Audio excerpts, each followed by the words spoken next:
Kalian tahu anak Ditjen Pajak yang menghajar anak orang sampai koma ini? Ini orangnya. Ternyata dia nggak bayar pajak, guys. Seorang anak Ditjen Pajak yang ngerti betul tentang pajak nggak bayar pajak. Kok bisa ini? Pas dengar berita ini aja siapa yang nggak emosi ya kan? Ditambah lagi ternyata dia nggak bayar pajak. Dan tahu nggak kalian umur anak Ditjen Pajak ini masih 20 tahunan. Wah, umur 20 tahunan udah bisa ngeroyok anak orang. Hebat kok ya. Udah hebat kali kau Mario dan Satrio. Hah? Mentang-mentang bapak kau pejabat gitu ya. Beli Rubicon bisa, beli mobil bisa, tapi pajaknya nunggak. Gimana ini? Dan lebih parahnya lagi nggak hanya nunggak pajak, ternyata pelatnya juga palsu. Awak sebagai rakyat yang taat pajak jadi sakit hati kayak gini. Penghasilan awak disisihkan buat pajak, yang kaya pejabat pajak, yang hedon anak pejabat pajak. Dan tahu gak kalian diduga pemicunya ini perempuan berinisial A. Astagfirullahaladzim. Sampai-sampai Bu Srilyani juga speak up. Bu, tolong Bu, yang diperiksa duluan itu pejabatnya dulu, baru masyarakatnya.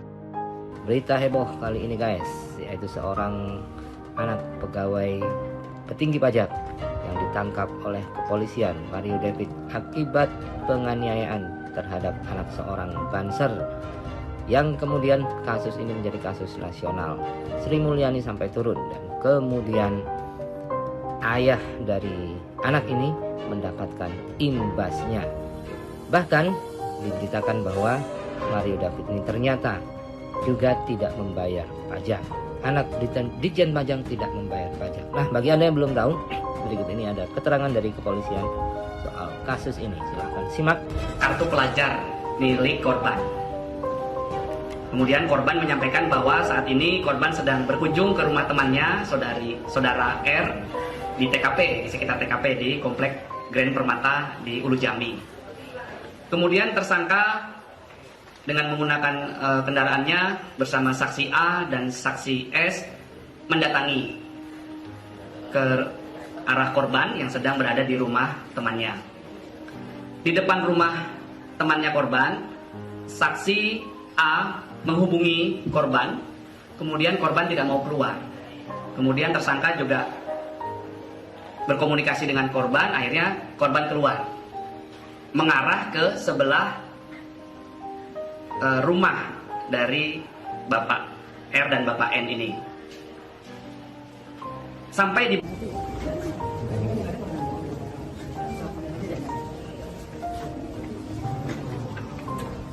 Bentar Pak, ambil surat.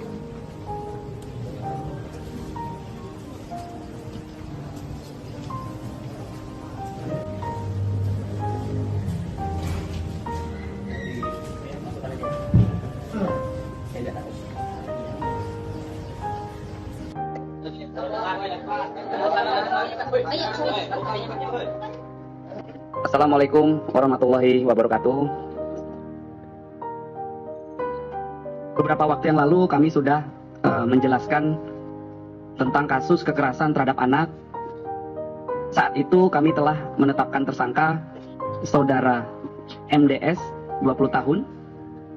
Kemudian tadi malam berdasarkan pengumpulan fakta-fakta, barang bukti, kemudian alat bukti, kemudian kami lakukan pendalaman, pemeriksaan saksi-saksi secara intensif dan berkesinambungan, dan semuanya harus berlandaskan pada SOP yang berlaku dalam proses penyidikan tindak pidana.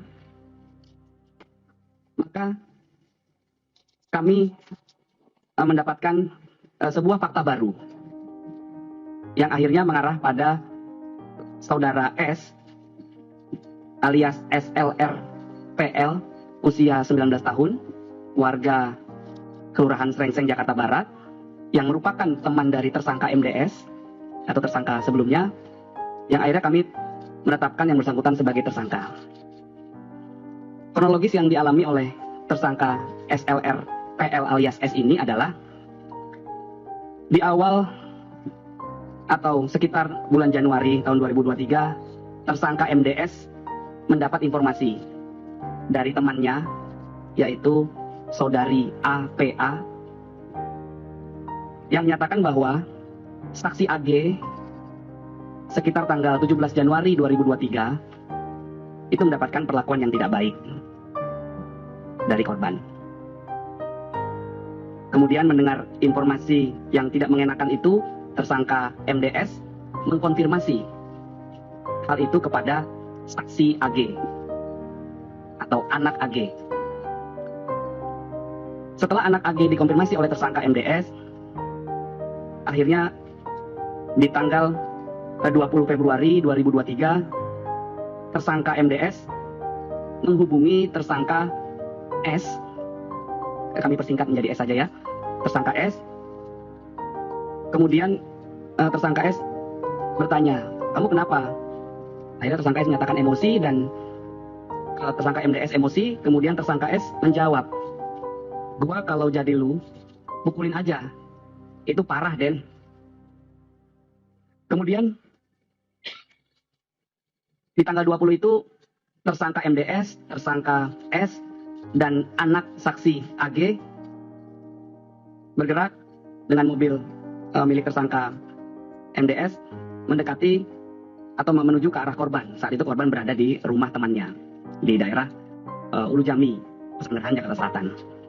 Setelah sampai di sana, tersangka S bertanya kepada tersangka MDS, Den, ntar gua ngapain? Kemudian tersangka MDS menjawab, ntar lu videoin aja. Kemudian tersangka S bertanya, ya sudah, mana HP lu? Kemudian tersangka MDS menjawab, nih HP gua.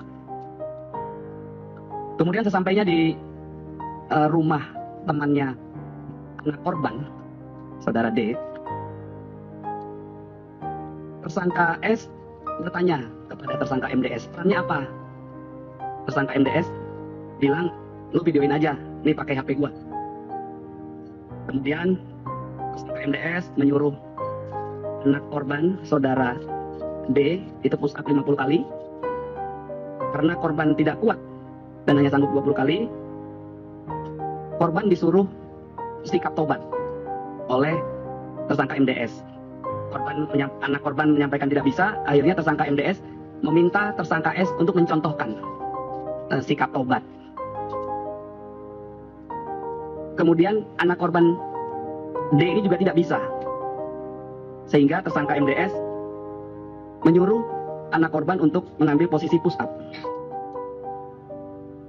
sambil tersangka S melakukan perekaman video dengan menggunakan HP milik tersangka MDS. Kemudian terjadi, berdasarkan CCTV yang sudah kami dapatkan, Kalian tahu anak Ditjen Pajak yang menghajar anak orang sampai koma ini? Ini orangnya. Ternyata dia nggak bayar pajak, guys. Seorang anak Ditjen Pajak yang ngerti betul tentang pajak, nggak bayar pajak. Kok bisa ini? Pas dengar berita ini aja siapa yang nggak emosi ya kan? Ditambah lagi ternyata dia nggak bayar pajak. Dan tahu nggak kalian umur anak Ditjen Pajak ini masih 20 tahunan. Wah, umur 20 tahunan udah bisa ngeroyok anak orang. Hebat kok ya. Udah hebat kali kau Mario dan Satrio. Hah? Mentang-mentang bapak kau pejabat gitu ya. Beli Rubicon bisa, beli mobil bisa, tapi pajaknya nunggak. Gimana ini? Dan lebih parahnya lagi, nggak hanya nunggak pajak, ternyata pelatnya juga palsu. Awak sebagai rakyat yang taat pajak jadi sakit hati kayak gini. Penghasilan awak disisihkan buat pajak, yang kaya pejabat pajak, yang hedon anak pejabat pajak. Dan tahu gak kalian diduga pemicunya ini perempuan berinisial A. Astagfirullahaladzim. Sampai-sampai Bu Srilyani juga speak up. Bu, tolong Bu, yang diperiksa duluan itu pejabatnya dulu, baru masyarakatnya. Berita heboh kali ini guys, yaitu seorang anak pegawai petinggi pajak yang ditangkap oleh kepolisian Mario David akibat penganiayaan terhadap anak seorang banser, yang kemudian kasus ini menjadi kasus nasional. Sri Mulyani sampai turun dan kemudian ayah dari anak ini mendapatkan imbasnya. Bahkan diberitakan bahwa Mario David ini ternyata juga tidak membayar pajak. Anak Ditjen Pajak tidak membayar pajak. Nah, bagi Anda yang belum tahu, berikut ini ada keterangan dari kepolisian soal kasus ini. Silahkan simak.